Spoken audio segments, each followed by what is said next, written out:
Centuries ago, Indian artisans possessed textile skills that bordered on magic. They produced Dhaka muslin so incredibly fine, a 6-yard length of fabric could be pulled smoothly through a single finger ring. This chart illustrates the sheer scale of the region's historical wealth. In the 18th century, India controlled roughly a quarter of the global economy. It was the world's premier manufacturing hub, widely known as the Golden Bird. Yet, by the 19th century, those world-class weavers were starving. Thriving manufacturing centers had turned into quiet, desperate villages where people begged for basic necessities. This collapse was the result of a series of specific economic interventions that dismantled the local industry from the ground up. To see how this occurred, we must trace the specific methods used to redirect India's wealth across the ocean.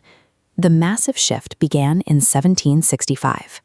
In that year, a profit-driven corporation, the British East India Company, legally acquired Diwani rights. This meant a private business held absolute power to collect taxes across millions of acres. This chart compares regimes. Traditional rulers collected 10%, offering protection in return. The company immediately pushed extraction past 50%. They demanded this cut regardless of weather.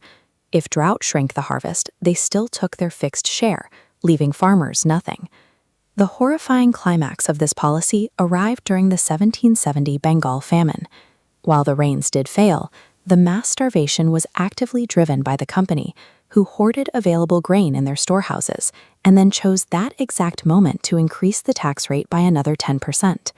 The human cost of hitting a starving population with higher taxes was absolute devastation. 10 million people died, wiping out 1/3 of Bengal's population in a matter of months. This taxation system ignored the basic responsibilities of governance.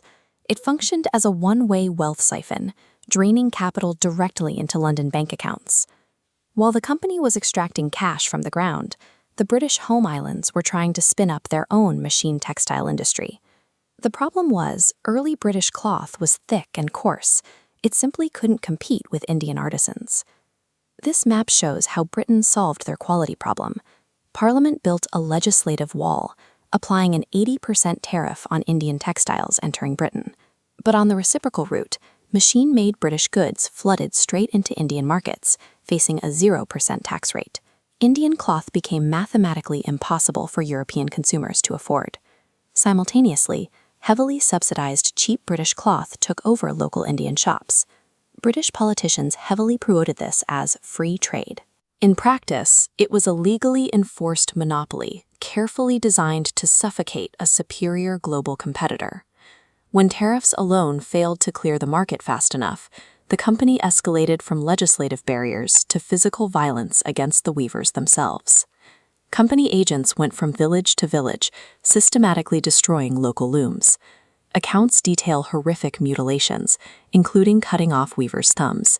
This ensured their intricate skills could never be practiced or passed down to the next generation. With the manufacturing base crippled, Indian farmers were forbidden from growing edible food.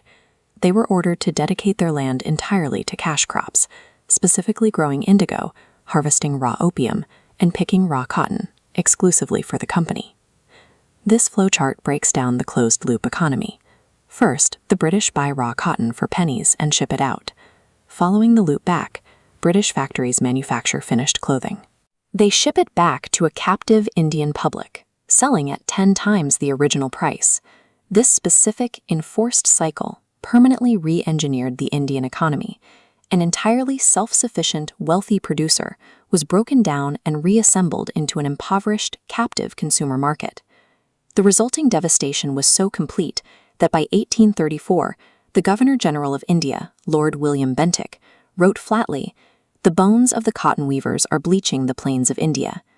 Decades of intense economic strangulation, stripped livelihoods, and forced starvation packed the powder keg that would eventually explode into the massive 1857 rebellion.